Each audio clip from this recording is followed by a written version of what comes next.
एक राज्य में एक बार एक सन्यासी आया और सीधा राजा के महल में घुस गया। उस सन्यासी की वेशभूषा देखकर राजा के किसी भी सिपाही ने उसे अंदर जाने से नहीं रोका। वह सन्यासी सीधा राजा के दरबार में चला गया। सन्यासी को अपने सामने खड़ा देख राजा ने उससे पूछा, आप कौन हो और क्या चाहते हो? सन्यासी बोला, मैं एक आध्यात्मिक गुरु हूँ और प्रवचन देने के लिए दूसरे राज्य जा रहा था, लेकिन अब दिन ढलने को आया है तो मैं आज रात आपके महल में ही रुकूंगा।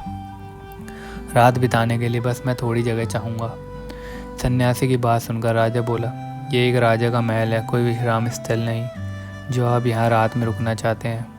आप बाहर जाइए, वहाँ रहने की आपको कोई जगह मिल जाएगी।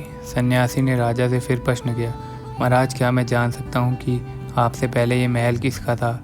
राजा बोला, मेरे पिता का था, क्योंकि मुझसे पहले वही राजा थे। सन्यासी ने फिर प्रश्न किया, अच्छा तो अब आपके पिताजी कहाँ हैं? राजा बोला, अब वो इस दुनिया में नहीं रहे, उन्हीं के बाद तो मैं राजा बना। अच्छा, आपके पिता से पहले महल किसका था? सन्यासी ने फिर से प्रश्न पूछा।